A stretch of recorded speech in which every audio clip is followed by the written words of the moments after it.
You've dedicated your life to preserving privacy. So let's just start big picture. What is privacy and why is it important? So I believe that privacy is core to freedom at the end of the day.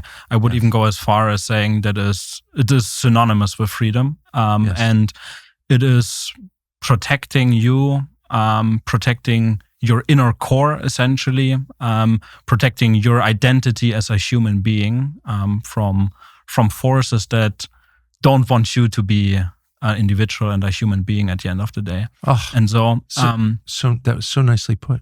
I think what it really boils down to is, and in that regard, I think privacy is relatively similar to what was originally intended also with the Second Amendment in the United States.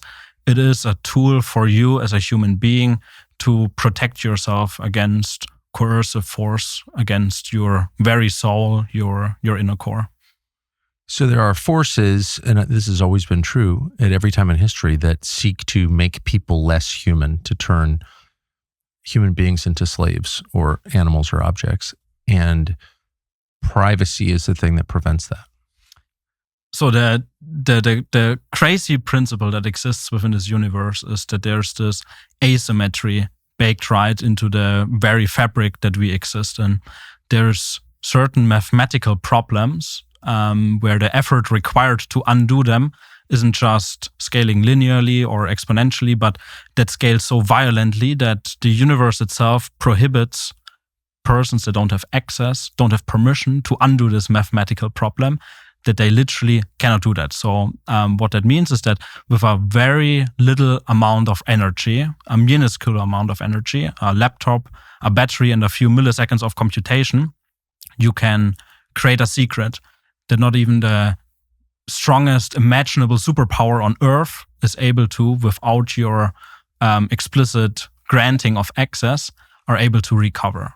That is the fundamental principle on top of which encryption, cryptography, and privacy in the modern age are built. And it's so fascinating that the universe itself allows for this computational asymmetry, where I can create a secret, I can encrypt something, I can make something hidden, and you, with the most powerful, imaginable, coercive force, violence. You could imagine continent-sized computers running for the entire lifespan of the universe. You would not be able to apply that force to my secret because I have encrypted it. And the universe inherently sort of smiles upon encryption and appreciates that. So I always found that so intoxicating, this concept that this is inherently baked into the universe. It is a interaction between mathematics and physics, sort of, and is a fundamental property, just like you could say nuclear weapons are a fundamental property of reality, right? And so encryption and privacy exist in this reality. And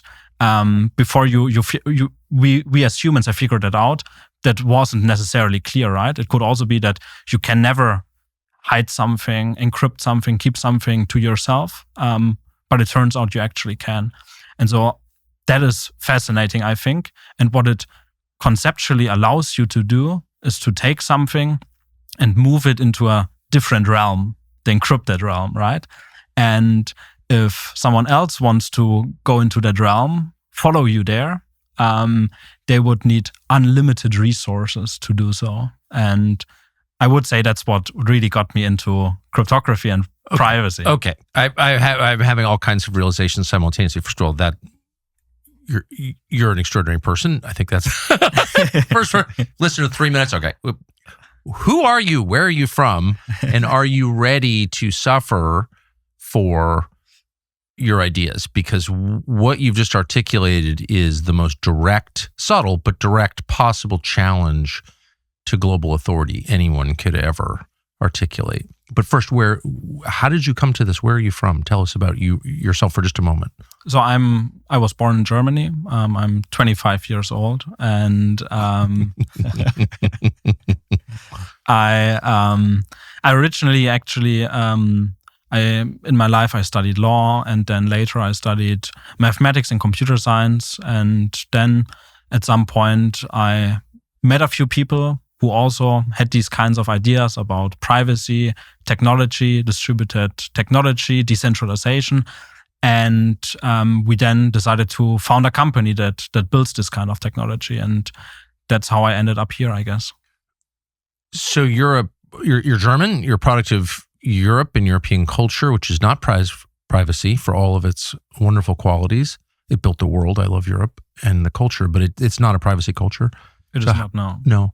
So especially German, how did you, why did you come to this conclusion when all of your neighbors didn't?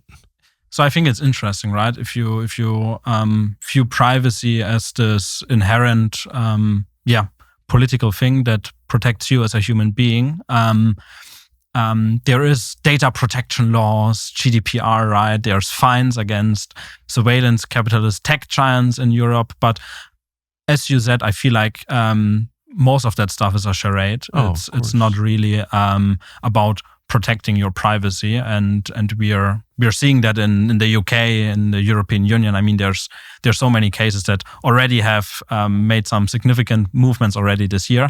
So I would say for me personally, it has really been this technological and mathematical understanding of the power of this technology. So realizing that the universe allows us to do these things, and the universe sort of has this built right into it, got me so fascinated that I really thought deeply about this. And what I realized sort of is that what humans have done in the past is that they've allowed information, right? Any type of information that we now share with our mobile surveillance devices. So that information to be encrypted and be put at rest somewhere securely, right? That is how encryption is mainly been used, or to do things like Signal is doing, where we do end-to-end encrypted messaging, right? Where we are able to send some message from one human to another human being via something, some untrusted channel, right? Where there can be interceptors that try to get those messages. But thanks to mathematics, we are able to send this message across the whole universe, and it arrives at the endpoint with no intermediary being able to take a look at the message because of this inherent property of the universe. What I realized sort of has been that there's a missing piece, which is whenever we are accessing this information, whenever we are interacting with this information, whenever we want to utilize it, basically, we have to decrypt it again, which then makes it accessible to whoever takes a look at it, right? Whoever runs the machine that you decide to put that data on, which can be AWS, which can be cloud providers, big data, big AI, whoever, right? And so this idea that I had was, what if we can take this asymmetry that is a fact of reality and move that to computation itself to enable that all of those computations can be executed in private as well. And then we can do some amazing things. Then the two of us can decide to compute something together, not just exchange information via some secure communication channel, but actually perform some mathematical function over something, produce an output from some inputs, but we can keep those inputs to ourselves. So Tucker has a secret, Yannik has a secret, and with this technology, we can produce some value, some information, while you don't have to share your secret, I don't have to share my secret, and we can scale that to enormous sizes where the entirety of humanity can do those things, where countries can do those things. But importantly, at its core, what we're doing is we're implementing this asymmetry that exists within the universe and bringing that to the next level, to the final form, sort of. And that's how I ended up founding Archium. Yeah. Getting older can make you realize you don't actually want all the things you have. That's why mini storage is so big. Consumerism kind of loses its appeal. What you really want is peace of mind. And what's the best way to get that? Well, keeping your home and family protected would be at the top of the list. Enter SimpliSafe. This month, you get a 50% discount on your first SimpliSafe system. SimpliSafe takes a much better approach to home security. The idea is, how about we stop invaders before they come into the house, not just trying to scare them once they're already inside your house. And they do that with cameras. backed by live agents who keep watch over your property. If someone's lurking outside, they will tell the person, get out of here, and then they'll call the police if they don't. 60-day satisfaction guarantee or your money back. So there really is no risk here. Not surprisingly, SimpliSafe has been named America's best home security system for 5 years running. Protect your home today. Enjoy 50% off a new SimpliSafe system with professional monitoring at simplysafe.com/Tucker. Simply, SIMPLI, safe.com/Tucker. There is no safe like SimpliSafe. I can't think of a more virtuous project. And you said it in the first minute. The point of the project is to preserve humanity, to keep human beings human. And they're not just objects controlled by larger forces. They're human beings with souls. And I don't think there's any more important thing that you could be doing with your life. So thank you for that. Can you be more specific about our current system and how it doesn't protect privacy? Yes. So I would say there's so I think there's a lot of things to unravel. If we take a look at the systems that we are interacting with every single day, what those tools and applications, those social media networks, basically everything that we do in our digital lives, and all of our lives have basically shifted from physical reality to this digital world. Yes. So everything we basically do, everything we do in this room, everything we do when we are out on the street, because all of the technology has become part of physical reality, has been consumed sort of. And so all of this has been built on top of what the former Harvard professor Shoshana Zuboff has called surveillance capitalism, right? And I think that really lies at the core. And it's relatively straightforward to understand what those companies are doing. If you ask yourself, hey, why is this application that I'm using actually free, right? Why is nobody charging me to ask this super intelligent chatbot questions every day? Why are they building data centers for trillions of dollars while I don't have to pay anything for it, right? So that's the question that you need to ask yourself, right? And what you end up realizing is that all of those systems are basically built as rent extraction mechanisms, where from you as a user, you're not really a user, you're sort of a subject of those platforms. You are being used to extract value from you without you noticing. And they're able to extract value from you because all of your behavior, all of your interactions with those systems are being taken, and they perform mass surveillance, bulk surveillance, and it's those companies, right? We're just talking about companies. We're not even talking about intelligence or governments or anything. Yes. We're just talking about those companies that exist within our economy. And so they record everything they can, because every single bit of information that I can take from your behavior allows me to predict your behavior. And where I can predict your behavior, I can utilize that to, in the most simple case, do something like serving you ads, right?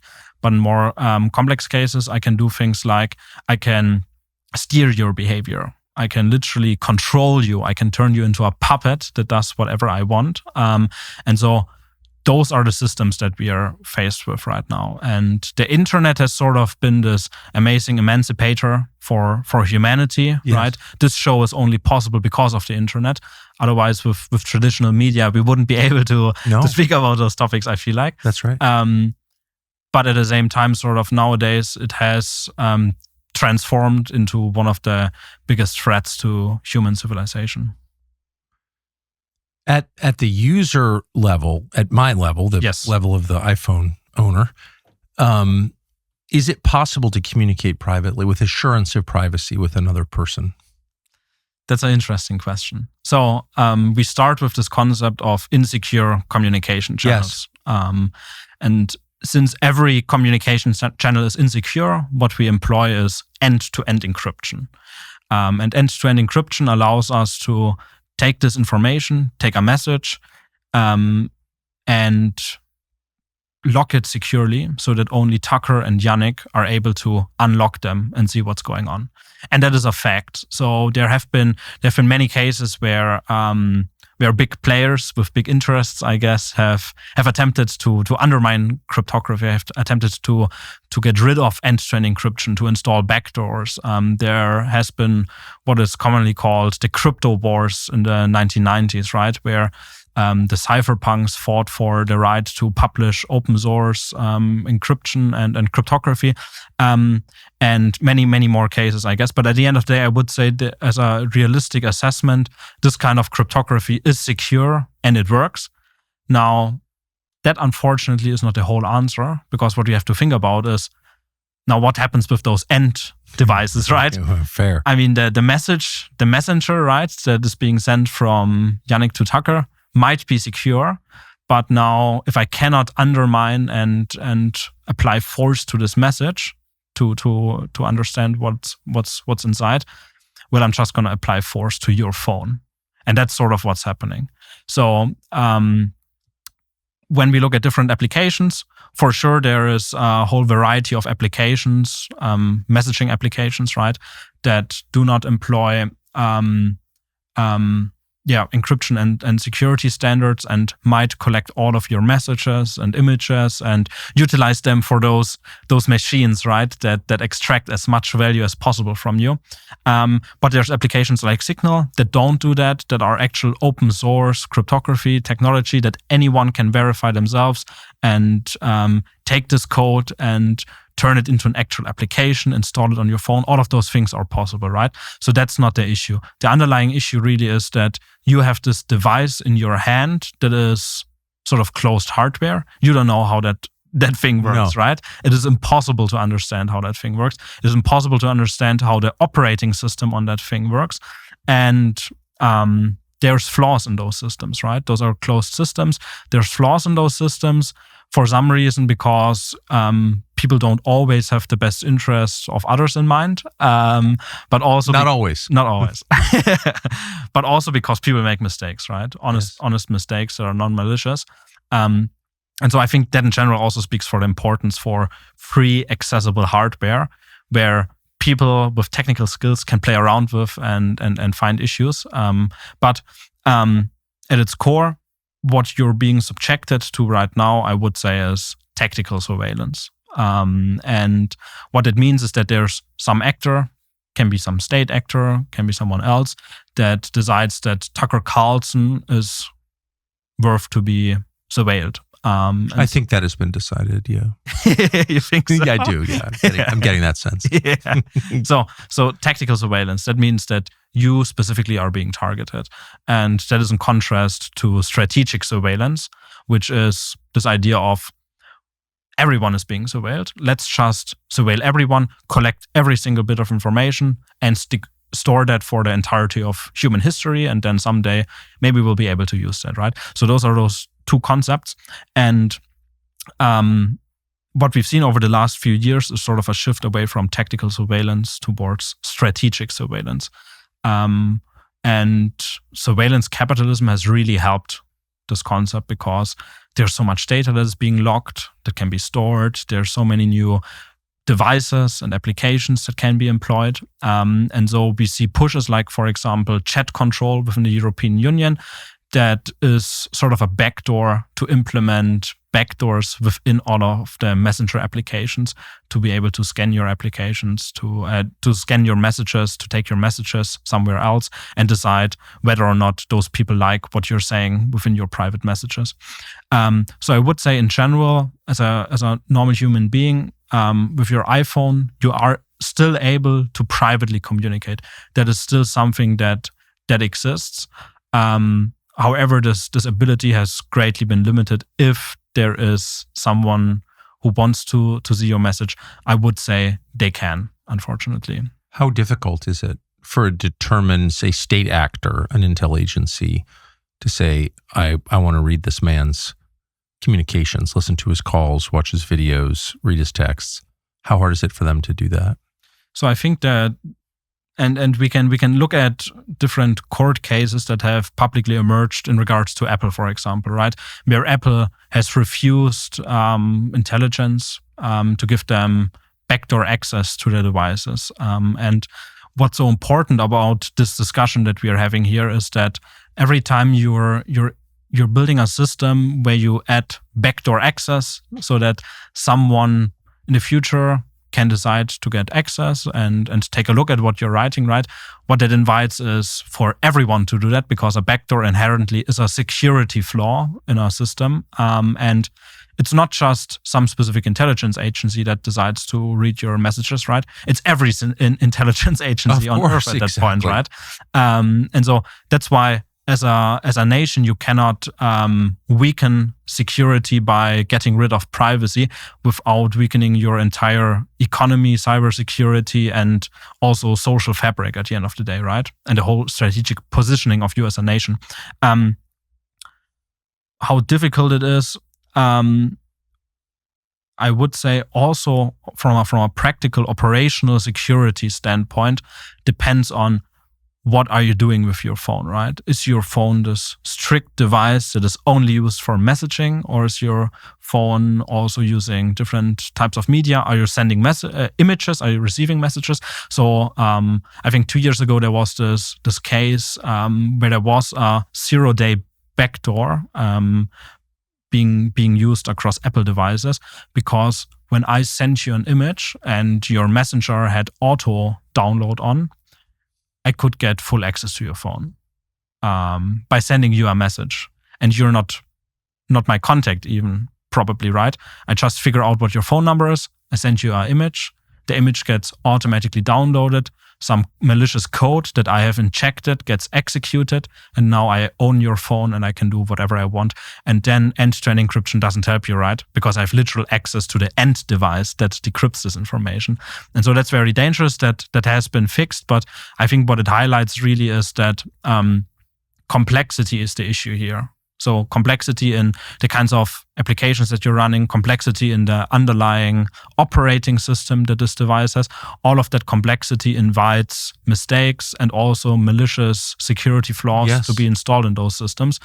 Of course. Yeah. And human organizations are the same way. The bigger they are, the easier they are to subvert. Yes. Of course. Yeah. February is the perfect month to get cozy because it's chilly outside. Our partners at Cozy Earth understand this, and they're helping Americans everywhere stay toasty throughout the frigid winter.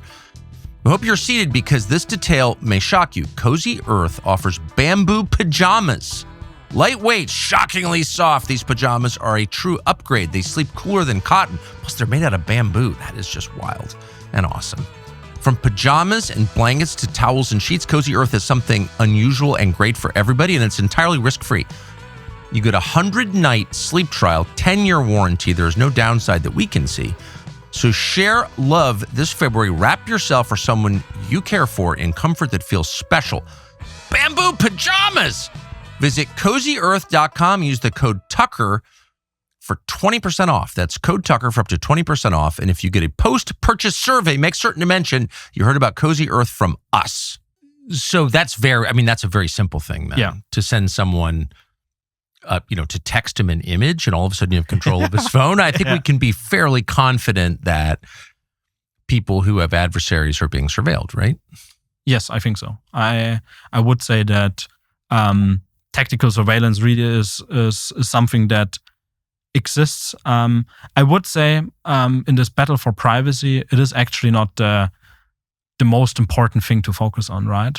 Because this kind of tactical surveillance, I feel like to a certain degree we need to accept, unfortunately, right? Not the tactical surveillance that says Tucker Carlson is a journalist. I don't like that. Let me surveil him, right? Yeah. That's not the kind of tactical surveillance I'm speaking of. But if we have legal procedures and actual judiciary warrants in place, right? I feel like as a society we could accept that to combat as long as we trusted our systems. So we could definitely accept that, of course.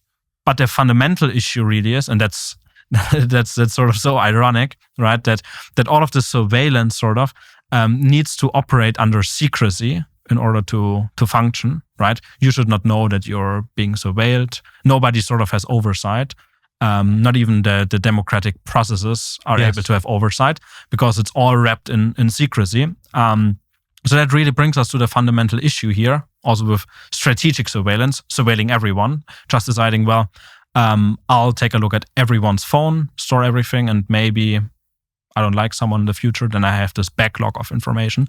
So the important question to consider here is thinking about, is there even a future where from a legal standpoint, it is possible to implement procedures that guarantee that there's no secret surveillance in place?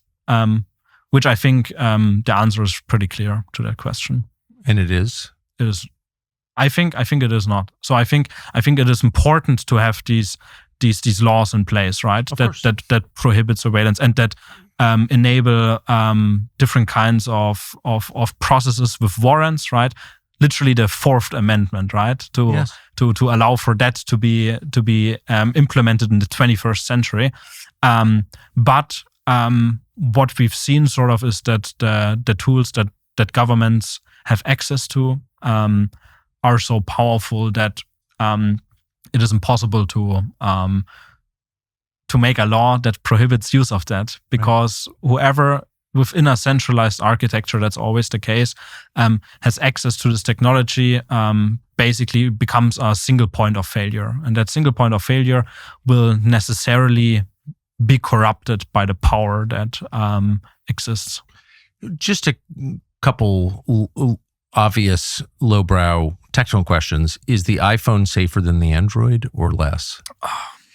That's a good question. So I would say a huge advantage that Android devices bring to the table, right, is this nature of I guess a subset of those devices, right? Not speaking for the entirety, but the operating system, for example, being publicly viewable by anyone, right? Open. You can understand it. Yes. And I think that is so important, not just for security, but also for technological innovation. And so I would say that is a huge advantage. Now, the devices are manufactured by some manufacturer who you need to trust at the end of the day, based on how the hardware is built and how the firmware is compiled and then put on your device. So there have been interesting operating systems. I think there's one called Graphene OS, which is a secure open source operating system as far as I know. Haven't looked too deeply into that, but you could on an Android device theoretically say, I'm gonna run my own operating system on that, which I think is a strong value proposition. Now, I myself am also an Apple user. There is also a sort of element of institutional trust involved here, right? Where you say, okay, I trust the manufacturing and software process that this company has. But in general, if I'm being honest, if I wouldn't be lazy, right? What I'd be doing is I would actually be looking for a minimalistic, secure, open source operating system for my mobile phone, and I would build that myself and get some hardware and put that on there. So I would say that would be the smartest thing to do if you are technically versatile. I read that you use an iPad, not a Mac. Is there an advantage? That's what I did back in the day when I started. Yeah. Is there an advantage to the iPad over the Mac from a privacy standpoint? I think what it boils down to there is what kind of applications could be installed on your system. I would say in general, devices like the iPhone or the iPad operate in a more sandboxed way, where applications are actually isolated, right? Rather than how it works on operating systems like macOS or Windows, right? Where you could compromise the entire system way more easily, right? So on the iPhone, you just have an app store with applications, and the level of compromise that such an application can have, theoretically, at least from the idea, is limited to just this single application, right? Doesn't have access to your messenger if you're installing an app, although it has, I guess, if there's some flaw in the system, which always is the case. So you never have this absolute security. I think what it really boils down to is this idea that really emerged in the 1990s of decentralization, right? Moving away from central single points of failures towards decentralization, where we can mitigate a lot of these risks by not depending I guess, on one single type of computer, and not even depending on one single computer, but having many computers, which introduces redundancy, resilience, and I guess risk reduction and distribution to computer systems. So speaking more broadly about how the internet in a free society should be built, I guess, yeah. So most people don't wake up in the morning and decide to feel horrible, exhausted, foggy, disconnected from themselves, but it does happen, and it happens slowly. You're working hard, you're showing up, and then your energy disappears by midday. Your focus is dull, your weight won't move. A lot of people are told that's just getting old. That's what it is, but that's not actually true. For many men and women, these are not personal failures. They are signals tied to your metabolism, your hormones, and nutrient imbalances that go undetected for years. You don't even know you're deficient. And that's why we're happy to partner with Joy and Blokes, a company that was built for people who are all done guessing and ready to figure out what exactly is going on. And that starts with comprehensive lab work and a one-on-one consultation with a licensed clinician. An actual human being explains what's happening inside you and builds a personalized plan, which includes hormone optimization, peptide therapy, targeted supplements. So don't settle. Go to joyandblokes.com/Tucker. Use the code Tucker for 50% off your lab work and 20% off all supplements. That's joyandblokes.com/Tucker. Use the code Tucker. 50% off labs, 20% off supplements. Joy and Blokes. Get your edge back. You've said a couple of times that the problem is the hardware. It's not the software. So it's the device. It is the device, right? It's the union of the hardware and the software. Yes. So what's the option? Is there an option at this point? If I am, intent on sending a private message to someone else electronically, is there a way to do it as of right now that's private, guaranteed private? So I would say the way that I myself at least handle it really is to have a dedicated phone for that specific use case, right? And then just have encrypted messenger there that you can trust, because maybe you don't even install it via the App Store, but you have built it yourself, and there's no other interactions taking place with that phone. I would say from an operational security standpoint, that is as good as it can get. Otherwise, you would really have to look at, you can do creative things always, right? You could write your message and hand encrypt it and then type it in the phone, right? So doesn't matter at that point. So maybe we need to get away from the devices altogether, right? What's interesting, what we're doing with Archium is that we never have a single point of failure. Everything is encrypted. Everything sits within a distributed network, where as long as you're not able to basically get access to the entire globally distributed network, to every single participant, you have security. And it's difficult to do that with your own phone. But at the end of the day, I think over time, those systems get more secure. However, what is important is to be certain that there is no backdoors explicitly installed, right, from those manufacturing processes. I think there's some countries where if you're buying a phone from there, you could be certain, okay, there might be something installed because the company itself is owned by the government. And we need legal frameworks for that. And also what we require sort of is that the manufacturing process itself mirrors distributed decentralized systems, where there again is not a supply chain of single points of failure, where if one single worker decides to install some backdoor because they get paid off, right, they can do so, but instead there is oversight. And I think that Apple runs on that model already. So I would be relatively comfortable with these kinds of systems. But there's also other interesting technologies. So for example, Solana, which is a American company, blockchain network, right? They actually have their own phone company or offering phones. They have a very small manufacturer, and they manufacture those phones because they say, well, those phones need to be very secure. because you literally store your money on there now, because your money is digital and on top of a blockchain network. And so I think those are very interesting approaches, where I'm really looking forward to seeing more phones like this, where there's then again a competitive market emerging for who's building the most secure phone. I actually think a friend of Julian Assange from Germany, I don't remember his name, had a company manufacturing secure phones. The issue with explicitly built secure phones, however, always is that I would say many of these companies are honeypots. I've noticed. Yeah, yes. with the EncroChat or whatever it was called, there was this large scale police operation to stop drug cartels, which worked out nicely, I guess, in the end. But the company itself was just a facade to sell backdoored phones. Right. I mean, it's the perfect honeypot. And so, by the way, Yes. Signal, which I'm not saying is a honeypot, of course, but Yeah. it was, and I use it, as the authorities know.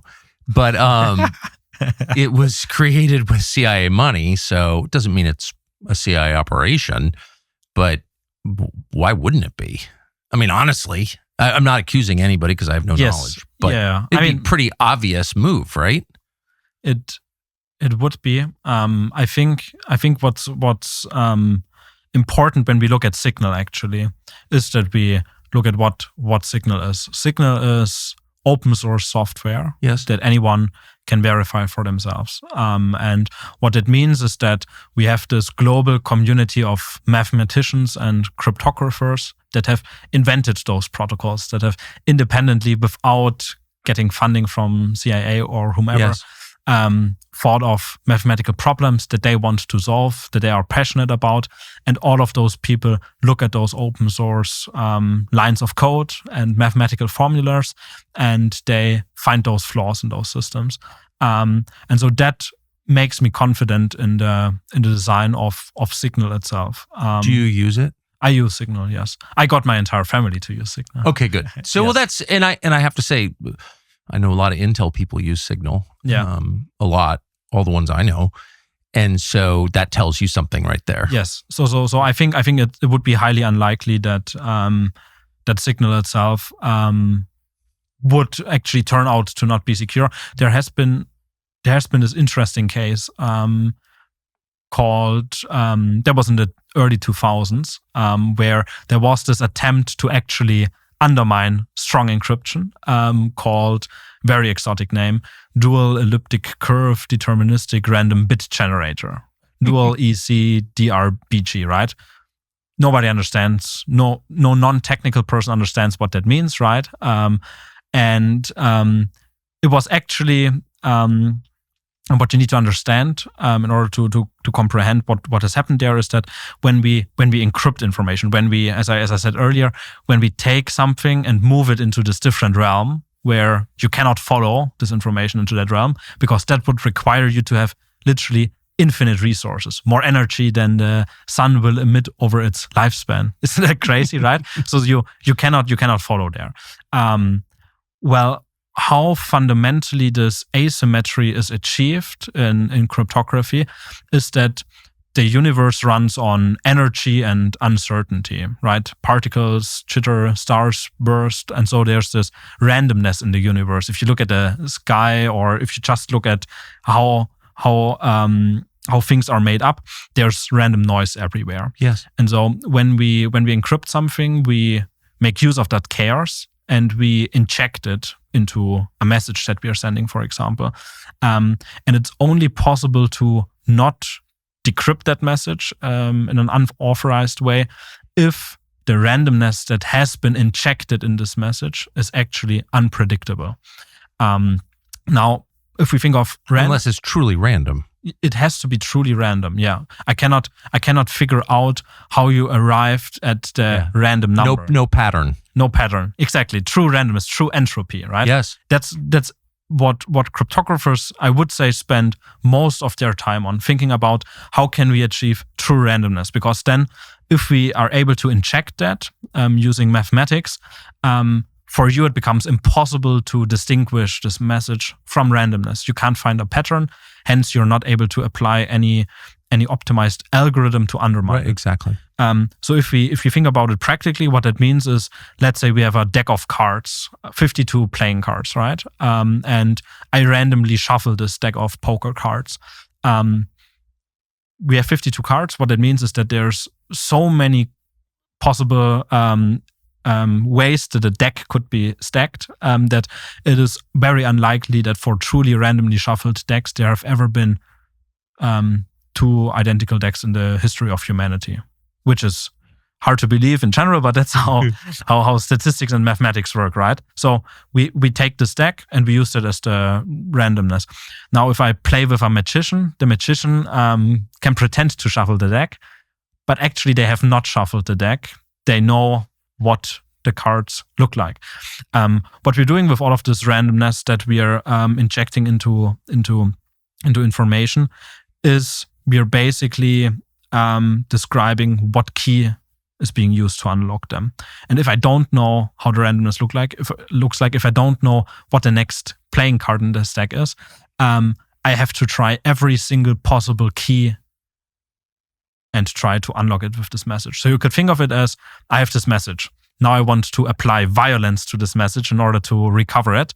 What I'm doing is I take key number 1, I try to unlock it, doesn't work. Then let's try key number 2. And you do that for an inconceivable large amount of numbers. So that's why you basically, practically speaking, cannot brute force these kind of mechanisms.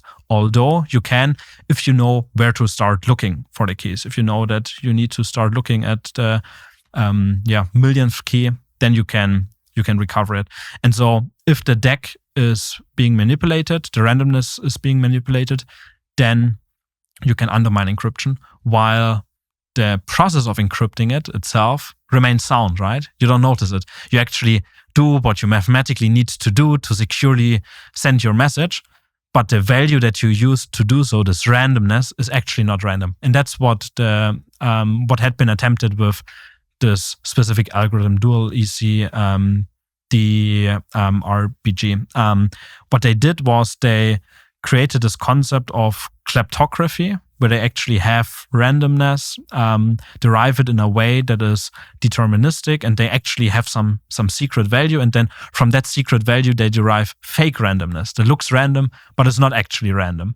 And the NSA proposed this algorithm to the NIST, the National Institute of Science and Technology, in the early 2000s, as the best state-of-the-art randomness derivation function, I guess, right? And that got accepted. They got accepted as official standard. And then there was companies like RSA, actually a highly sophisticated and respected cryptography company, right? With the founders being some of the fathers of modern day cryptography, right? So that then built products and distributed it to industry and people using this technology.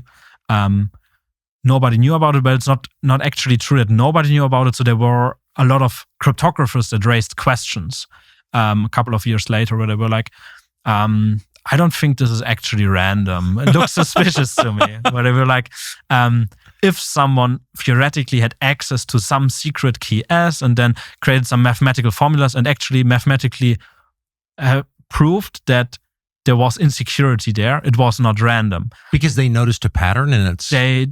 They realized sort of that... So basically what they realized is that there's just those numbers. So that they wrote this proposal, hey, let's use this algorithm, and this algorithm contains some constant numbers. So there's those numbers written there, and then they were like, are those numbers random? Because we're literally deriving our randomness from those numbers. And we're like, yeah, those are random. We randomly generated them. It turns out there was some other key that is being used to then mathematically be able to recover whatever randomness you used. So that was this secret attempt to undermine cryptography, and by the U.S. government, NSA. Yes. And I think what's so striking about this again is that you're not just undermining privacy, right? You're undermining the entire security of your economy, your country, right? And banking, missile everything. codes, yes, everything. Yes, everything. So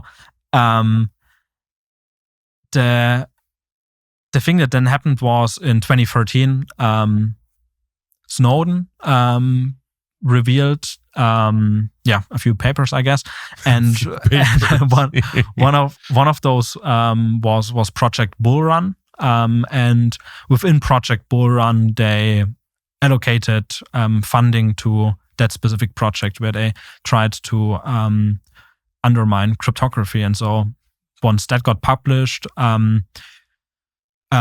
the corresponding companies and standardization institutes, and it's so striking that you get standardization, because once it's defined as a standard, you in industry need to implement it, right, to get certification. So it's literally impossible to then use some other alternative that is secure, because certification only gets provided for this backdoor technology.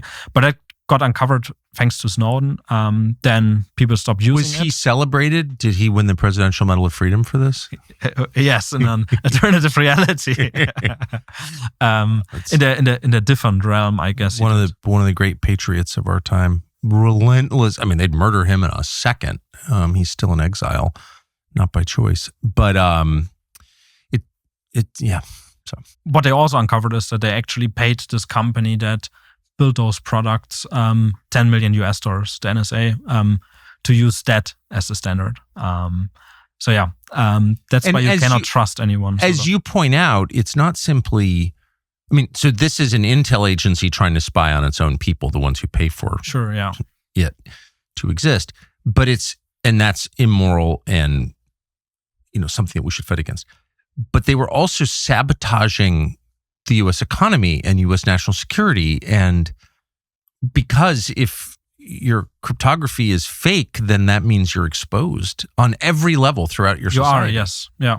And it's so interesting because it is their task. That's why it was possible for them to do that, to increase national security, right? Yeah. At that point, they were the leading cryptography research company in the world, sort of, right? And so that really is striking to me, that you're willing to undermine the entire security of your nation, and that at the end of the day puts you in a worse strategic position. Yes. I think many people don't realize that. I'd never thought about it until you mentioned it, but it highlights, I love Ed Snowden and I'm not embarrassed of that, I'm proud.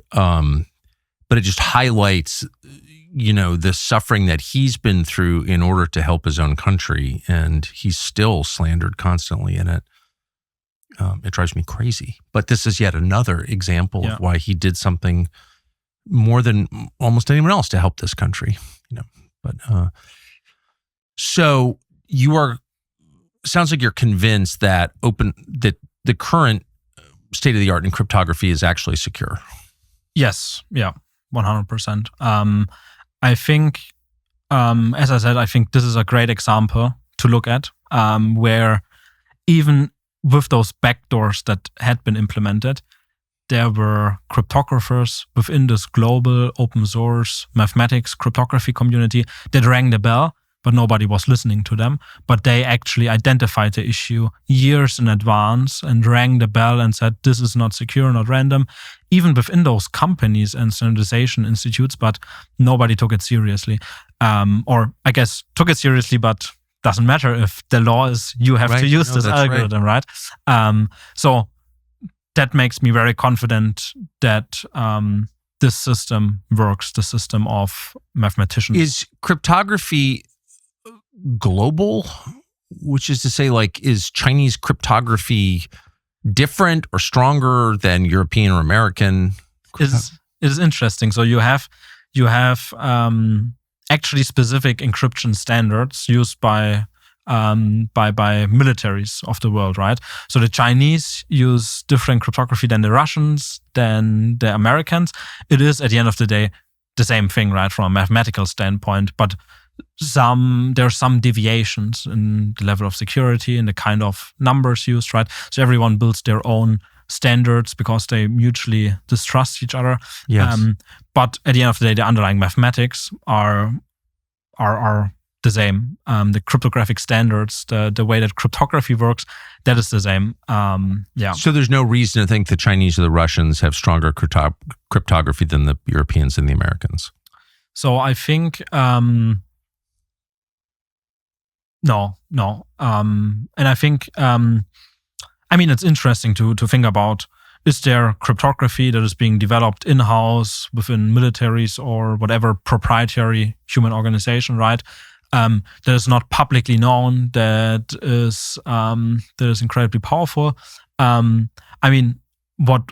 What I've been doing with my team, and I'm so glad that I have those incredible cryptographers in my team that actually understand all of those things on a way more detailed level than I do, is build this protocol that allows us to literally take everyone's data. So you could imagine the entirety of the United States, right? We take everyone's healthcare data, something like that, right? And then we say, well, we need to do something with that data. Let's say we need to research a disease or whatever. Instead of taking that data and passing it to some company that will inevitably expose it, lose it, it will get leaked, or it will be used against those people, we encrypt it. Nobody ever has to share any information. And we just run whatever computation that we collectively said we are going to do that with this data. We do that, we get the result, we, figure out a cure to cancer or whatever. But at no point in time you ever had to share your data. Your data never left your ownership. And I think that's really core. And it sort of is the holy grail of cryptography, I would say, being able to do these kinds of things. Because you can now run any type of computer program instead of in the public, in private. And you can restructure the way that your entire economy and country can work, right? And that goes beyond just economical human interactions. That also touches upon things like rethinking how we can actually improve democratic processes. Because what those computations inherently have as a property is so-called verifiability. So what's the status quo sort of in the current internet is you task some cloud provider to run a computer program for you, right? Because you have limited resources, you want them to run that computer program for you. So you pass them some information, an algorithm, and you get an output back. But how do you know that this output is actually correct, right? Could be that there was an error, could be that they maliciously tried to undermine the output that they have sent you. So this technology that we've built actually solves this, right? Verifiability for computations. You can mathematically verify that a computation has been correctly executed. And that itself is an amazing property that you want to see within every system, right? But you don't get that amazing property without implementing privacy for those systems. Isn't that amazing? It is amazing. It is. How did you all create this? So I'm very lucky that within my company, I have very experienced cryptographers who've literally worked more years on these specific issues than I have been in cryptography. And so I'm sort of building on the shoulders of giants, of course, right? And there has for a very long time been research in those areas, being able to run those encrypted computations, but it has never been practical enough, where it is fast enough, cheap enough, right, and versatile enough where you can actually do all of those things. And so I think what really guided us and what really guided me in the way that I designed the system is to think about, okay, how can I actually build this system so that people are going to use it and are going to build applications and are going to integrate that into systems, right? Because I think with privacy technology in general in the past, what has been done is that it sort of has been created in a echo chamber, in a vacuum almost, where you're a smart cryptographer that builds amazing technology, but you maybe don't understand how markets work and to get product market fit, how to actually get those users, right? And so we've tried to build it in a different way, and that's how we ended up here. But to be honest, it was an evolutionary process for us. So we originally started with a different kind of cryptography, I would say, that was more limited, that didn't allow for all of those interactions. And then at some point we sort of decided, okay, and we realized that was not good enough. That was not enough. And at that point, basically everyone was still building with that technology, and we were like, let's do something different instead. Let's think about how the future will look like, how sort of computation and privacy can converge in something bigger for the entirety of humanity. And that's then how we built it in very, very quick time, actually. How did you fund it? So we got investor funding, and I'm incredibly thankful for all of the investors that I've gotten. Coinbase, for example, so big names in the space of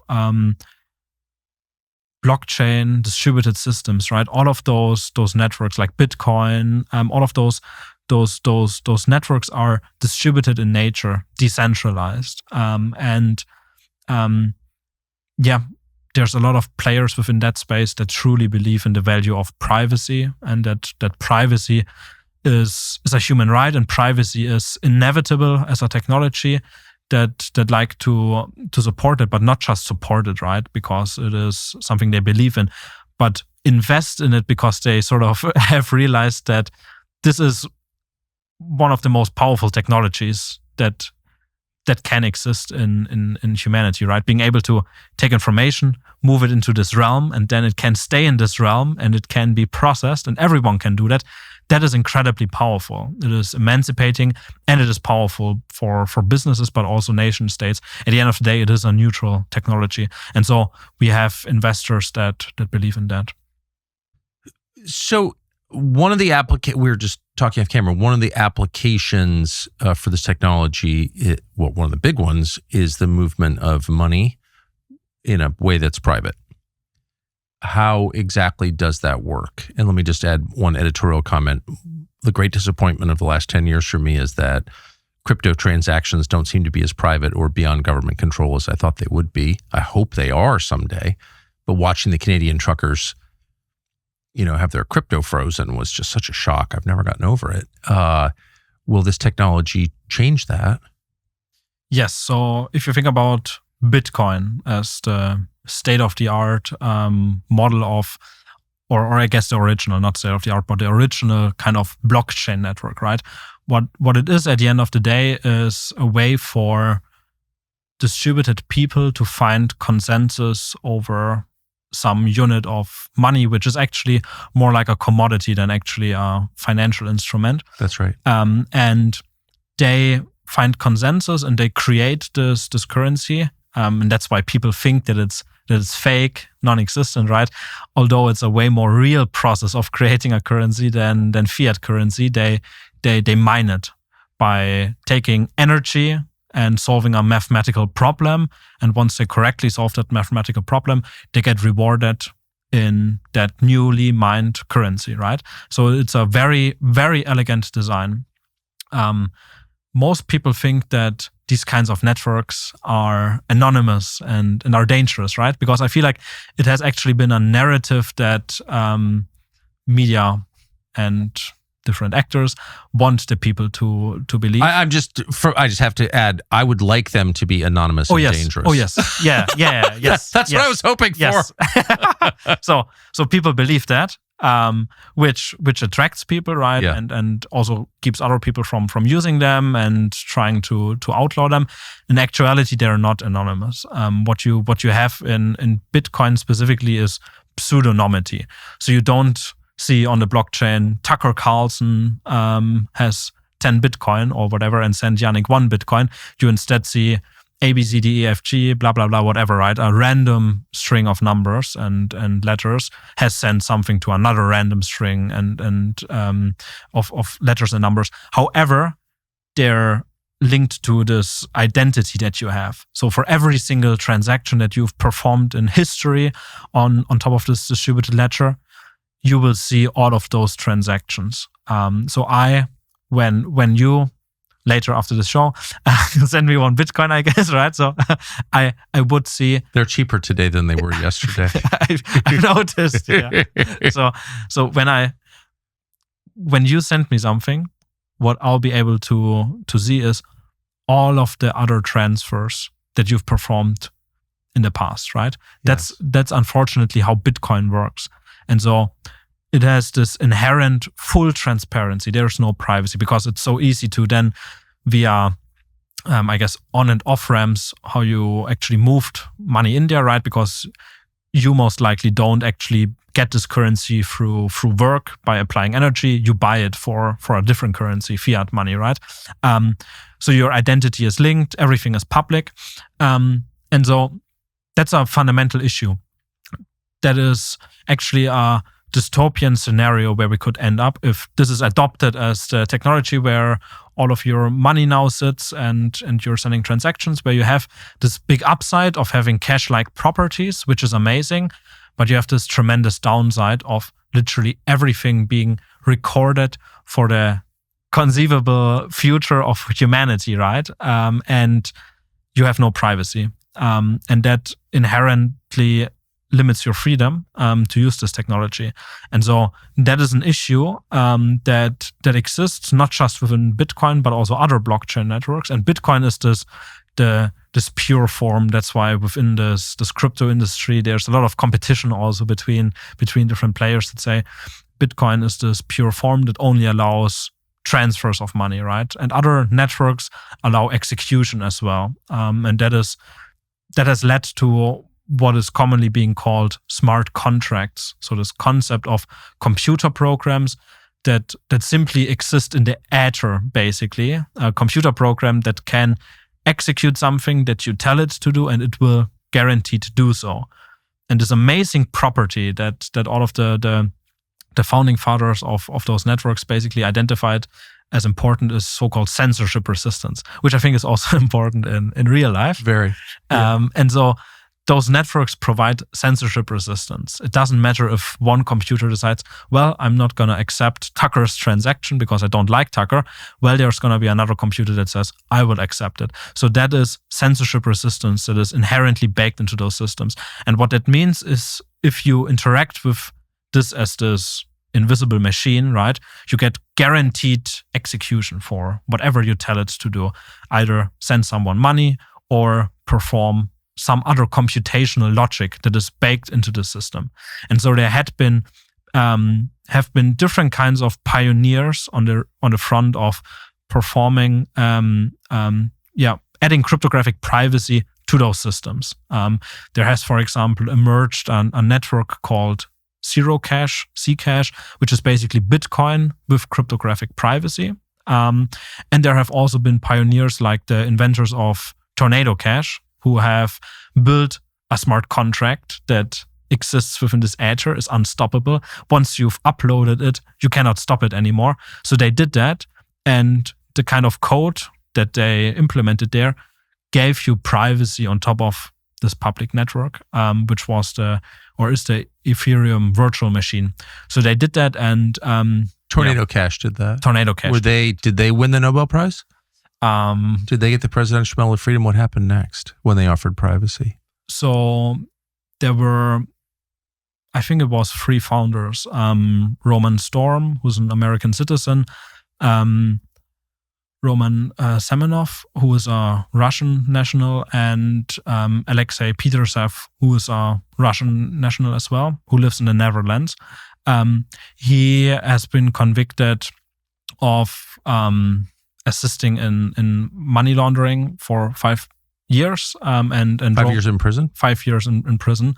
And Roman Storm has been convicted of, in the United States, of conspiring to run a money transmitter without a license.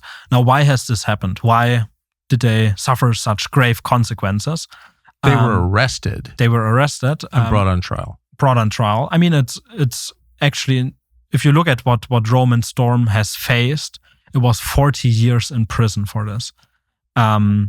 And in the United States. In the United States of America. And why has that happened, right? They built a privacy tool. Well, it was an illicit actor that used their privacy tool. And that is a shame because it was an illicit actor that a lot of people agree on that is an illicit actor. I think the two of us also agree that North Korea laundering stolen, hacked funds is an illicit actor. Yes. Misusing a tool, right? So there's no question about this.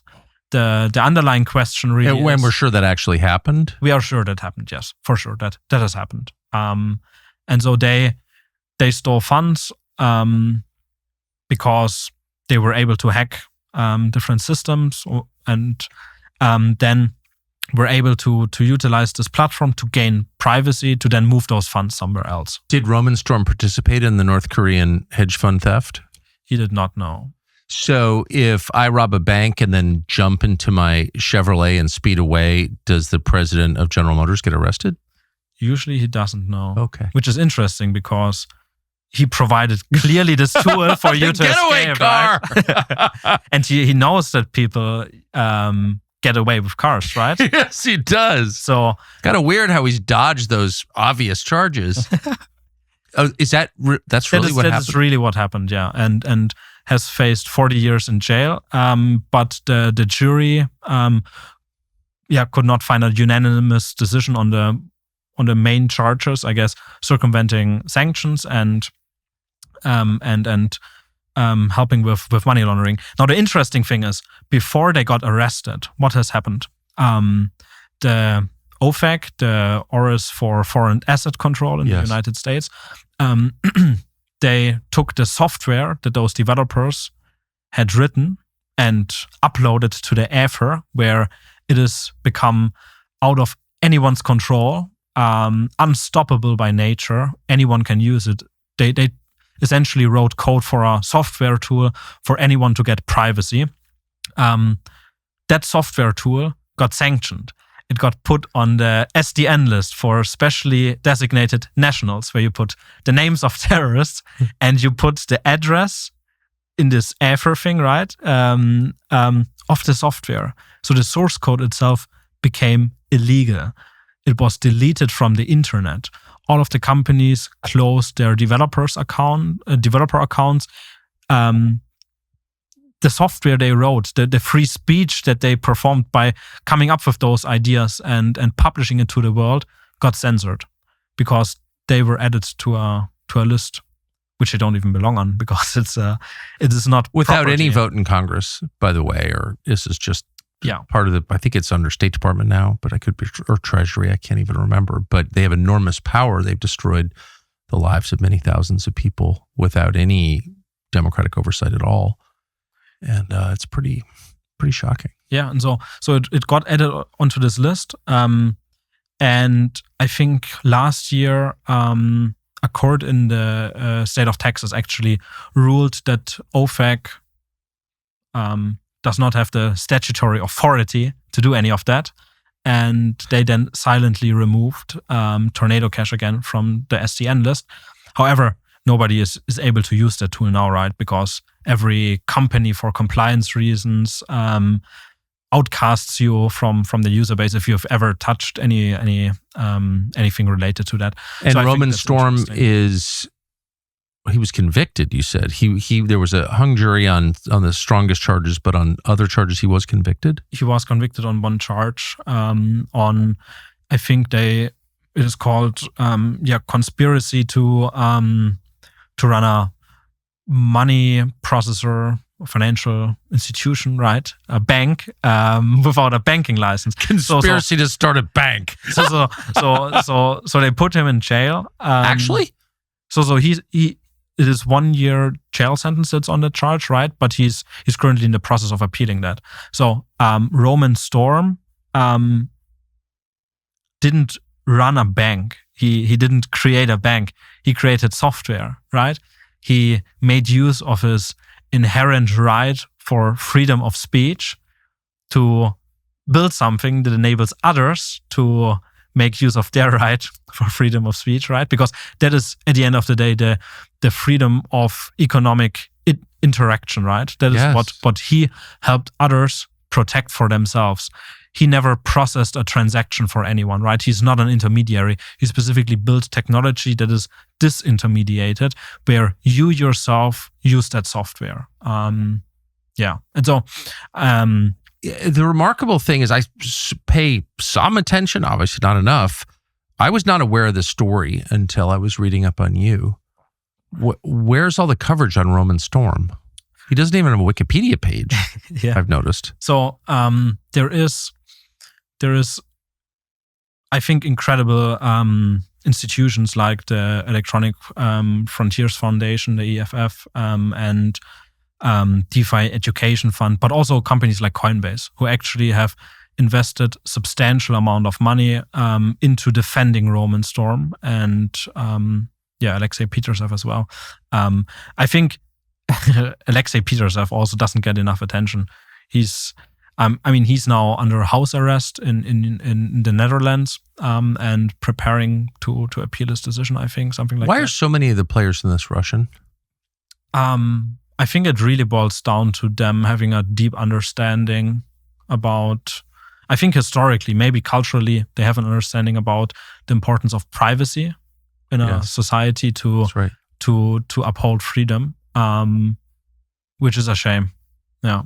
They've suffered for that knowledge. Yes. For 70 years, more than.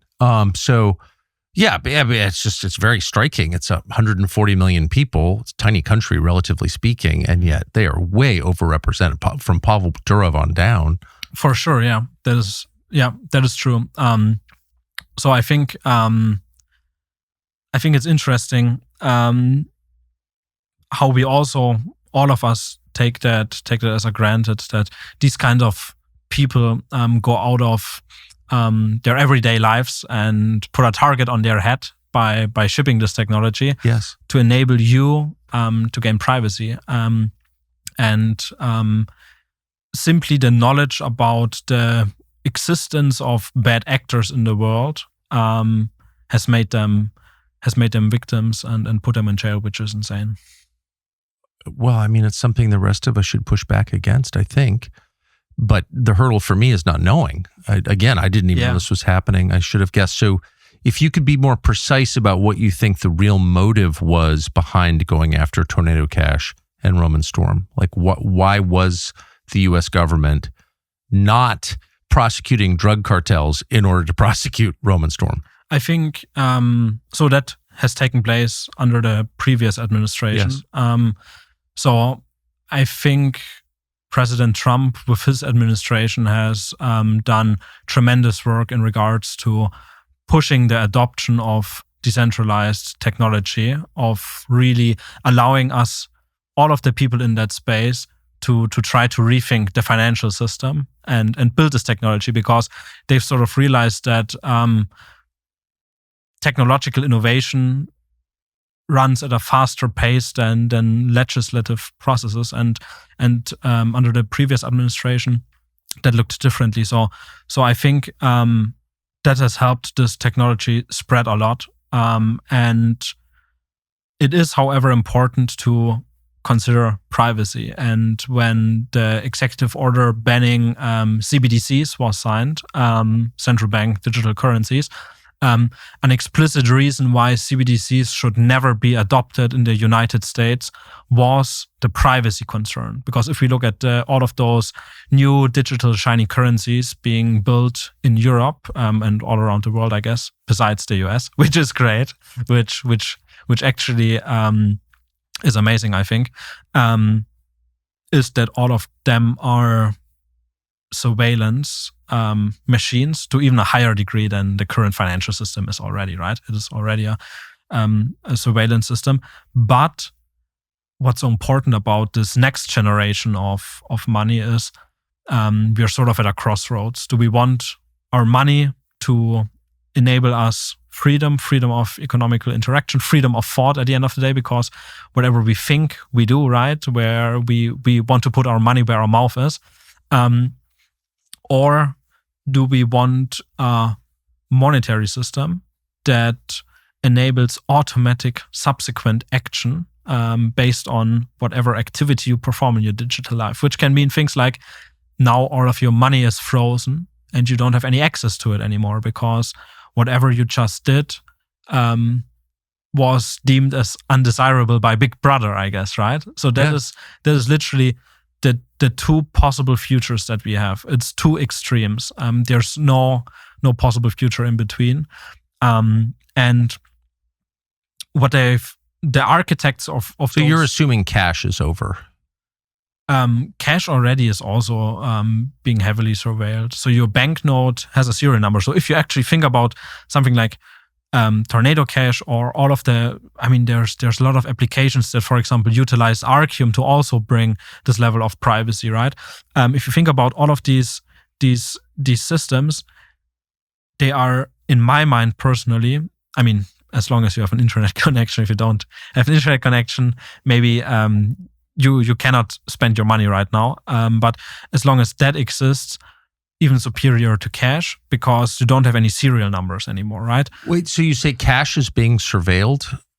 Sure. When I go to the ATM and withdraw money, the serial numbers are recorded in some database. And when the merchant at Walmart, I guess, or wherever, puts that into their cash registry, you can also record those serial numbers. So, is that true? Yeah, there has been. I read an article a few months ago about a tracking system like that within Europe. So that is very practical and yeah. I'm going to take a magic marker, a pen, and distort the serial numbers in all my cash now. Yeah, right. So it should still be legal tender, right? I would think so. Yeah, I'd never heard of that.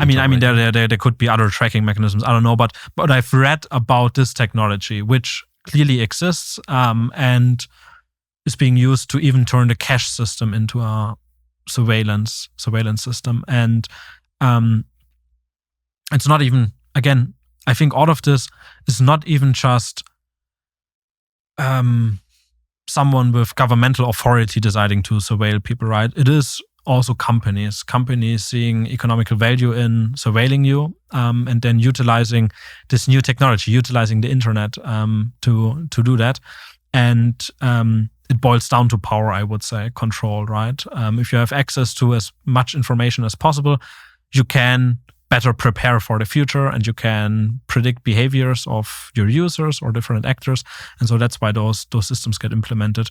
So we are on this fork in the path towards the future.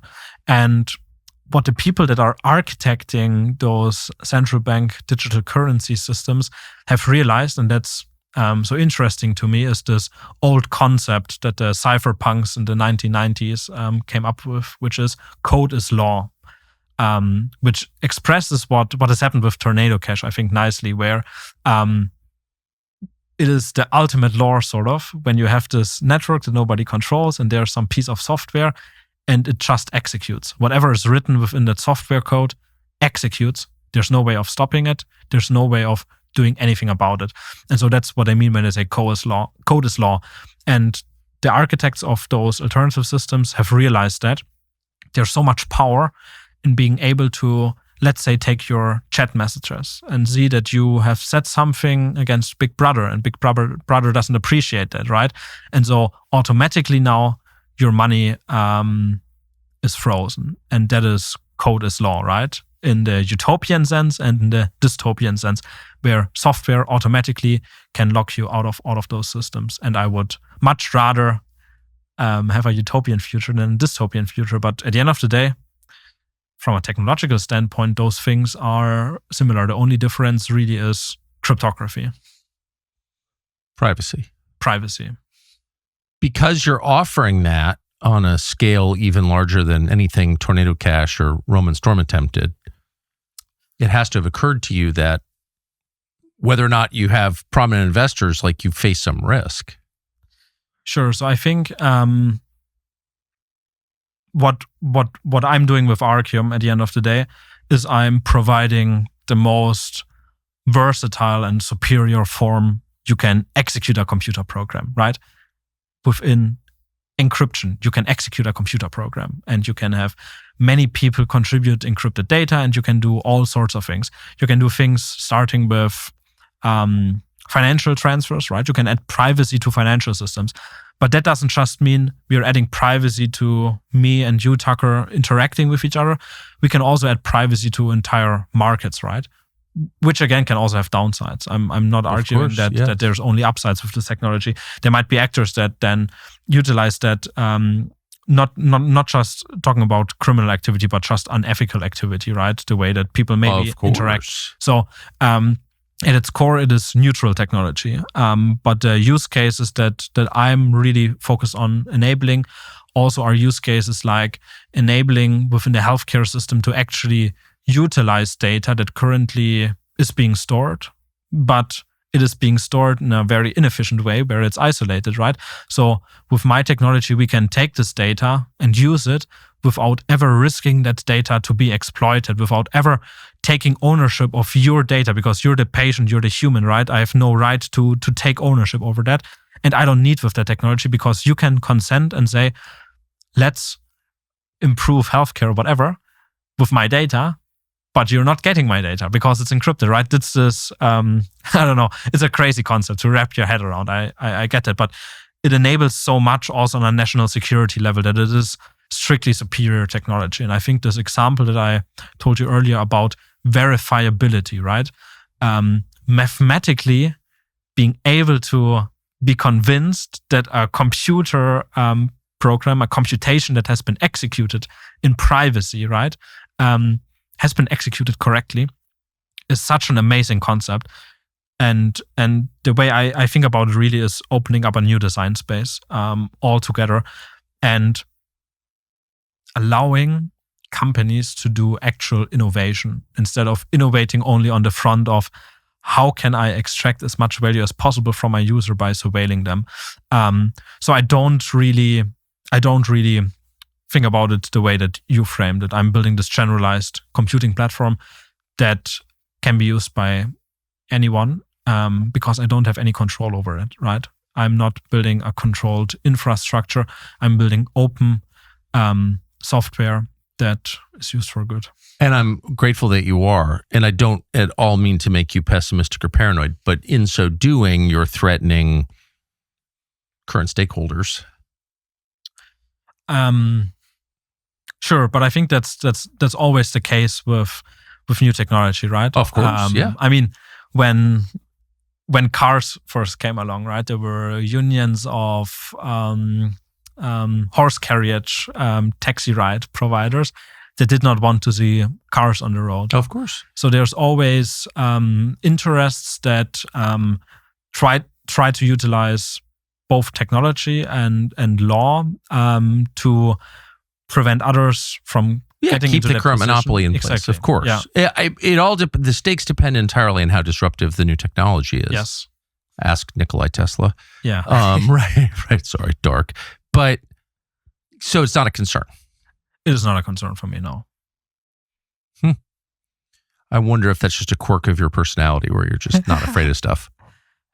That's actually an issue I would say I sort of suffer from sometimes, not being afraid of things, but good. I think you need that in order to proceed. So from the perspective of the average American consumer who's not following this carefully, when does your life begin to look different as a result of this kind of technology? When will you see this sort of thing in action? How will you experience it? That's actually a brilliant question. I think just trying to run numbers in my head and trying to predict the future. That's something I've never done, by the way. I've never paused in mid-conversation that I've got to run some numbers in my head. I do this all the time. Yeah, I never have. So I think it will affect your everyday life positively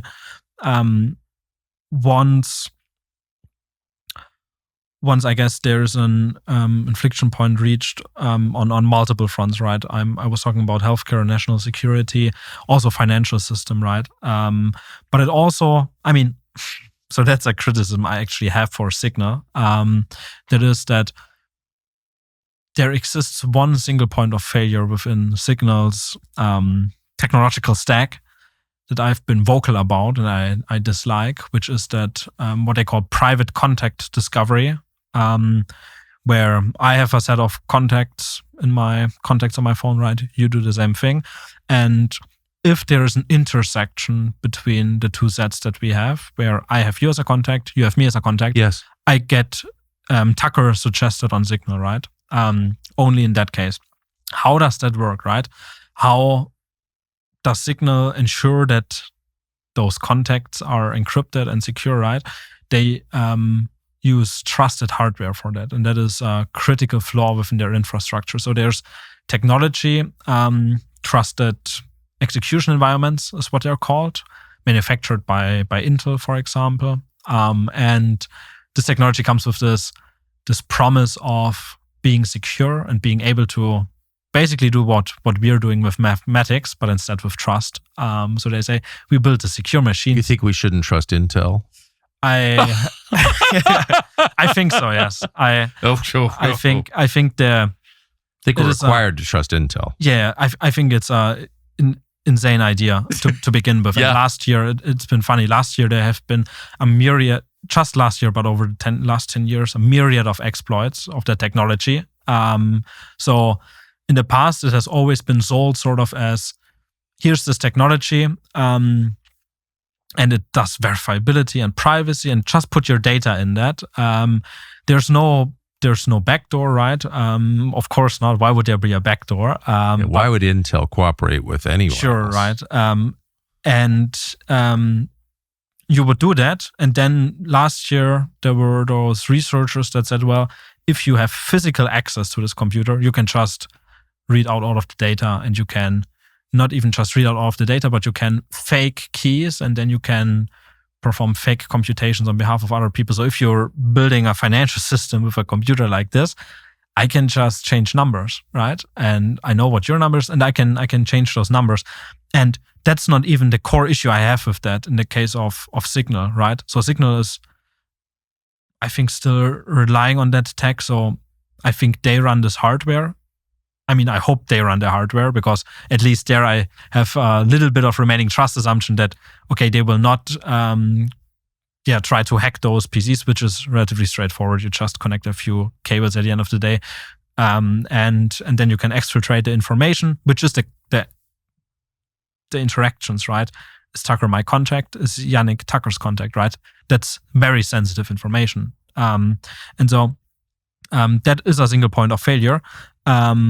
Whereas they could access that information, or whoever gets access to that information.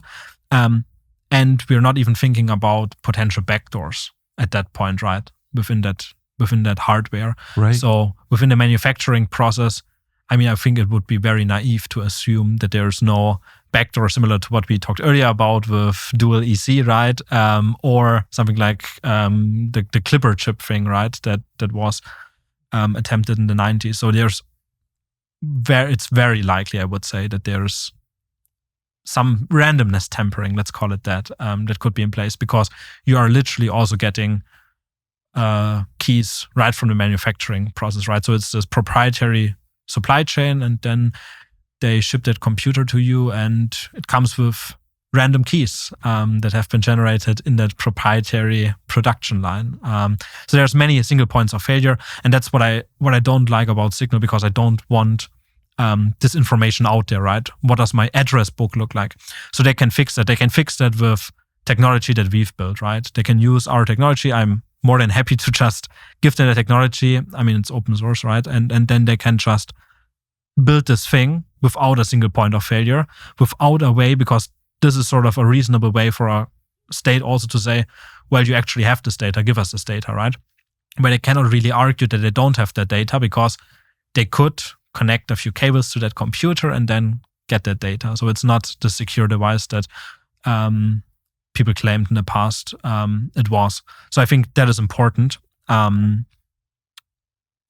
resolve. I actually don't recall how I got to that tangent. I wonder if any big hardware manufacturer will begin to offer truly secure devices for sale. Or it's not worth it, probably, right? So I think it is worth it, right? You as a military want to have secure devices, right? Yes. I think everyone would rather compute on a secure device Yes. than an insecure device. But the manufacturers aren't making their money from the devices. I mean, they're making money. I don't know what it costs to make an iPhone less than $900, but I mean, it's an annuity. Like the long, the second you buy an iPhone, you're making money for the company every day you use it, right? Sure. So I think it is impossible to build secure hardware in that regard, where those claims of full privacy and security are factually true. That is impossible. There have been so many techniques where actually just use so many different tools to play around with those devices, where it is literally impossible to implement secure and verifiable systems. Because even while verifying them, you need to take them apart, sort of destroying them in the process. So that does not exist. What I think, however, exists sort of is this concept of decentralization and why that's so powerful. Because it doesn't really matter if this manufacturer here creates a backdoor.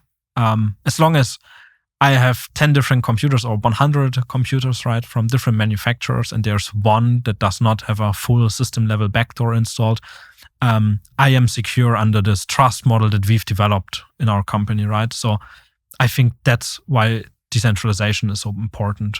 That was the basis of our political system when it was created, that same concept. Yes. The power's dangerous, and so it has to be spread among different holders, different entities, so it doesn't concentrate and kill everybody and enslave them. That's obviously going away. But that was the concept of the American Republic. Yeah, exactly. And I think it is sort of important to look at surveillance in the same way, where if you have access to surveillance, you basically have access to unlimited power. So whatever surveillance system we implement, be it chat control in the European Union, where I've been very vocally opposed to on X, and I actually just learned last week that the UK implemented their version of chat control on the 8th of January, which is a censorship machine and surveillance backdoor right installed within all of your messaging applications. And it comes with this claim of, well, we are implementing this because we need to fight child exploitation, right? There's always one child exploitation. They care about the children. Yeah, Okay. I strongly believe that. So they basically have there's basically four reasons to implement surveillance. So there's child exploitation. Yes. There's terrorism. Yes. There's money laundering. Yes. And there's war on drugs. War on drugs. Those are the four reasons, right? And they always rotate. The people engaged in importing drugs into our country, laundering the money, exploiting the children, and committing serial acts of terror against their own population, they're all very concerned. Oh man, I really think we now need surveillance, now that you say it. Not of us. Yeah. So what's so funny is that in 1999, some policing working group of the European Commission, there was a transcript of their discussions, and literally within the transcript, when they were talking about implementing digital surveillance systems, they were like, I think we should switch our arguments over to child exploitation, because that is more emotionally charged, right? It convinces people. And so it's not just that for us it is obvious that that's not what's going on, right? When the people who covered up the grooming gangs are making that case, it's like, I don't think it's sincere at this point. Exactly, right? So there is a reason why we don't believe that that's the actual reason. But what I'm arguing for is that doesn't even matter. Even if the politicians are convinced that it's about protecting the children and that's the most effective measure to do that, right? To surveil all of the chats. What's going to happen is, thanks to this being implemented as infrastructure that exists everywhere, and there being a small circle of people that have access to this technology, it will get abused. It is very easy to abuse those systems because the abuse itself happens within secrecy. So there's no oversight. Of course, and instantaneously because of the rise in computational power. It's not like someone has to go to the Stasi archives to read all the files. Exactly. It's like and Sam Altman will gladly help you to sift through all of your warehouse. Oh, he's a good guy. By the way, a lot of these businesses draw the worst people, like the most unethical people have the most power. In case you haven't noticed, it's wild. It is wild, yeah. I mean, there's a economical function sort of to reward this, right? Because if I build an application and you build an application and we just provide some value to our user and the user pays for that, basically capitalism, right? All of that works out nicely. But then you decide, what if I take all of this information from my user and I use that to extract additional value from him, right? You're way more profitable through that. So the incentives. And so then those incentives shift towards the setup, and these kinds of applications are the ones that receive investment, right? And so that trust increases, and so unethical behavior gets rewarded in the system. Just to be clear about what you're saying, are you saying that all texts sent within the UK are now monitored by the UK government? I'm not 100% familiar with all of the intricacies of what the Digital Service or Online Safety Act, I think it's called in the UK. What is happening there is that there is censorship being applied to the messages. So you receive whatever unsolicited image, right? And then that's being censored. So what's happening there is, I think what's important to understand is that censorship is a byproduct of surveillance, generally speaking. Yes. And so you need to take a look at all messages in order to censor something, to censor something, right? Yes. And so that's what's happening there. And even if we assume only the best of intentions, you have this infrastructure in place that tomorrow cannot just be abused by someone. Well, we should test it. I'm in the UK all the time. I have family there, and I'm going to do a double-blind study with my wife. I'm going to test to every person on my contact list, overthrow Keir Starmer. Okay, yeah. And to thousands of people, exclamation point. And she won't, and we'll see who gets arrested. Yeah, that's a great experiment. Actually, I need to attend a conference in the UK this year. And it's so funny because a month ago there was this, I think it's also some proposal that basically specifies that people that work on encryption are sort of persona non grata in the UK, something like that. I think it's not yet implemented, but I saw that on X. You mean you can't get in the country if you're for privacy? Something like that, yeah. Where are we going to, like big picture, where is everyone going to end up, do you think? If the control grid snaps into place, and it is snapping into place, where do people go? US? Is that the only place?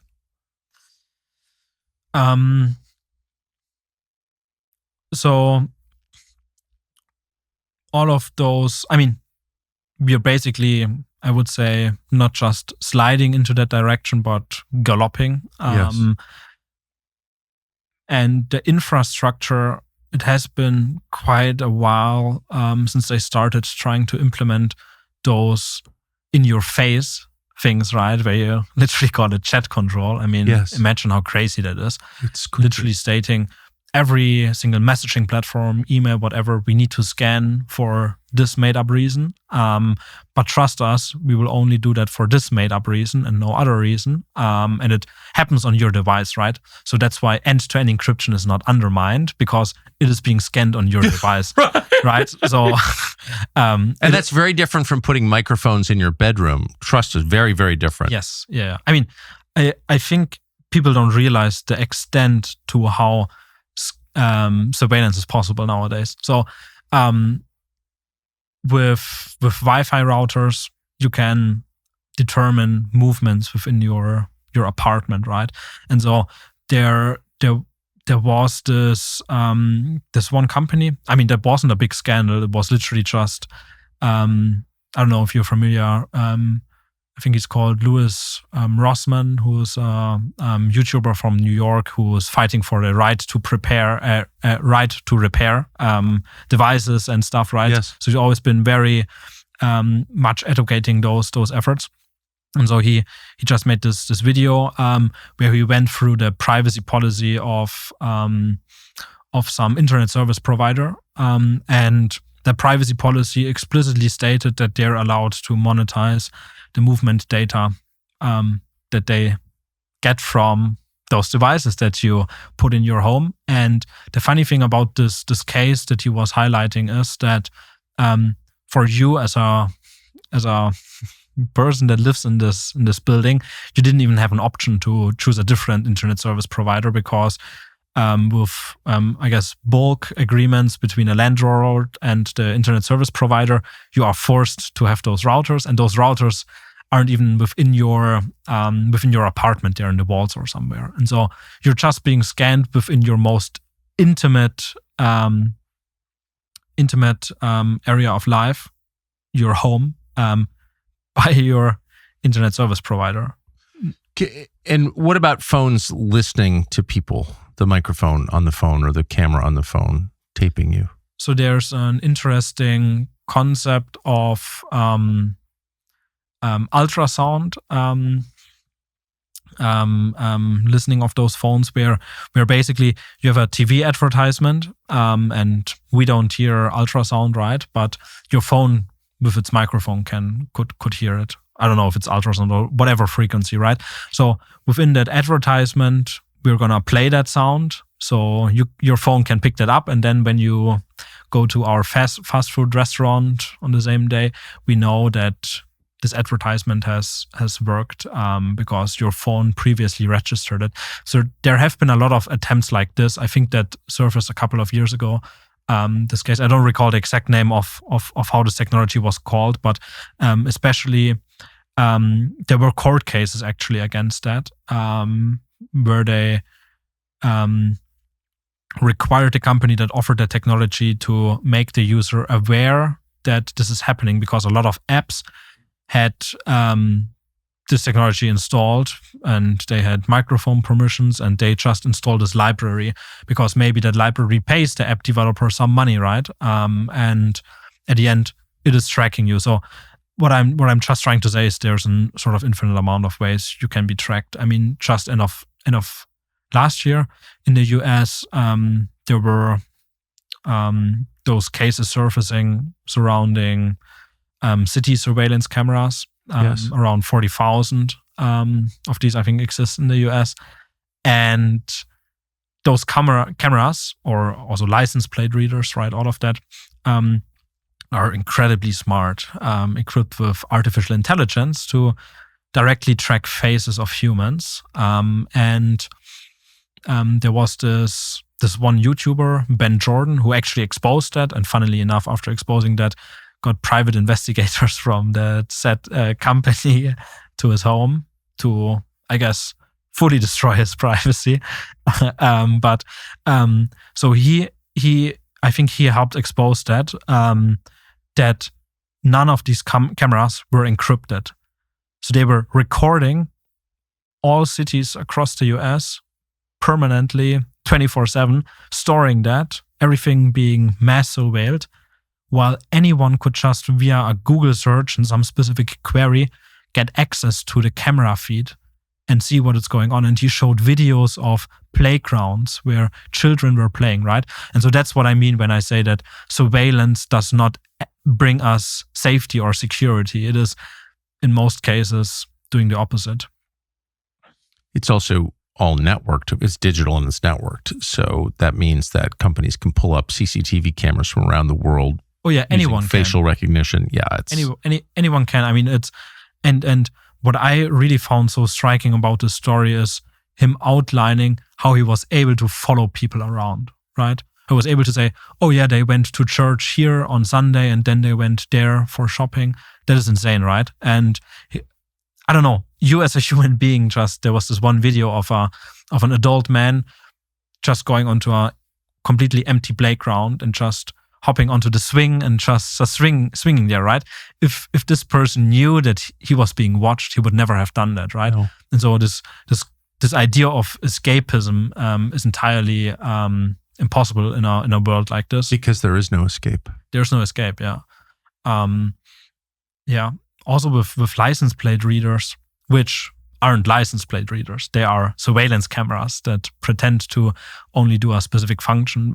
There was What other functions do they do? I mean, record everything and be able to track cars even if they don't have a license plate. So you cannot be just a license plate reader if one of your capabilities is to also help you identify cars that don't have a license plate, right? Fair. So I just recall one case where there was a police officer who then used this access to technology to stalk his ex-girlfriend, right?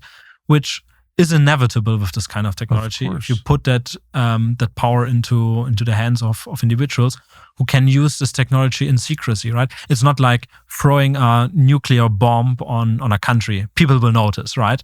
Mass surveillance, nobody notices. Can you, so people have made it 2 hours into this interview, they're obviously interested in you. First, can you pronounce and spell your name?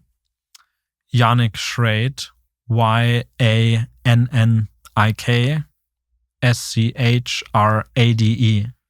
The name of your company and its spelling? Arcium, ARCIUM. How do you speak English as fluently as you do since it's your second language? I would say it's funny because as a child, when I was in high school, there were phases because I was consuming so much English content on the internet that I was consciously thinking in English, right, as a child. Yeah, I would say that. You're on Twitter. Where else can people go to read your views on technology and privacy? Mainly on my Twitter at YR Schrade. And I also have a small website, just my personal website, I guess. I don't have a blog there. I write all of my articles basically on Twitter.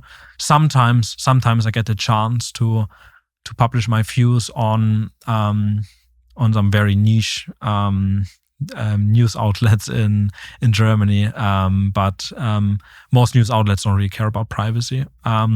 So I stick with X, and I really like talking on X, sharing my thoughts on X, writing articles there, right? When I talked about chat control specifically on X, and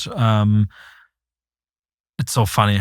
We haven't even touched on the fact that chat control, the way it's aimed to be implemented in the European Union with the current proposal. I mean, what happened is that there was this proposal where they said all providers need to have chat control, which is so-called client-side scanning, right? Tucker's phone is gonna check the message that Tucker is sending right now if that message is illicit under some definition. And if so, then it's gonna send a message to the police. That is what client-side scanning is. And in its most, I guess, innocent form, it would just be, we're gonna censor the message because, I don't know, child exploitation or whatever made up reason, right? So we're gonna censor that message. In the worst case, it would just be we're gonna forward that message. And that's what the law that they had is. That received a lot of backlash, also thanks to Elon Musk, and didn't pass. And then, as you would expect, shortly after, I think it was less than a month, they came back with a new proposal. And that new proposal made it voluntary. So the new proposal basically states, hey, Mark Zuckerberg, do you want to voluntarily add a surveillance mechanism to your applications, which is insane, right? Because of course companies will voluntarily implement those surveillance mechanisms. But if you go down those different paragraphs in that proposal, what you will realize is that it is in fact not voluntary. What you will realize is that in order to combat child exploitation, the European terrorism, money laundering. Yes. So in order to do that, they're gonna introduce a new bureaucratic agency who is tasked with risk assessing different platforms, right? So we're gonna look at Signal, we're gonna look at WhatsApp, we're gonna look at Gmail, every single platform. We're gonna risk assess, and then we're gonna be like, how risky is that platform? If it's risky, then we apply coercive measures, and they need to implement all measures to combat whatever illicit activity is targeted, which in the case of child exploitation explicitly means that, because that's the only thing you can do, scan those messages, right? And so it is not voluntary after all, because and it explicitly says that if you don't want to land in the high-risk category, just voluntarily scan, and then you're not in that category. That's in the US, that's called extortion. Yeah. You don't have to give me your money, but I'll shoot you. Yeah. But feel free to not give me your money. It's your choice. Yeah. Last question. You're 25 years old, which is remarkable. Where do you imagine you'll be at 45? At 45. You mean... What will you be doing? What will the world look like? What the world will look like? I'm a very optimistic person. So while there is those two trajectories, right, that I think not just the United States, but humanity in general will either take, right, one of those, I strongly believe that we will be able to move into the utopian direction instead of the dystopian direction. And so what it means for what I need to achieve is I need to not just tell people about the importance of this, right? People sort of know that privacy is important, right? I think most of your audience realizes that, right? Otherwise, I feel like they wouldn't be listening to you. So it is, of course, about education and stuff, but more importantly, and that's this core realization that I had, is that privacy is only going to get adopted if it enables strictly superior technology. And so that's what I'm doing. That's the mission. That's what I'm doing with Archium, to enable a situation in which you have to adopt it, sort of, because it would be retarded to not do so. And so that's what I'm trying to do. And I think we can end up in a world like this where... because that's what it needs. You're exactly right. It's not enough to say we're not fully human without it. Yeah. The board of directors is going to say, well, yeah, but look at the returns. Exactly, right? Yeah. I can't thank you enough. If our viewers knew how this interview came about, I don't think they would believe it. So I'm not even going to say how this interview came about, but it was through a series of chance encounters that was just really felt like the hand of God. So thank you very much for doing this, Yannik. Thanks for having me, Tucker. I appreciate it.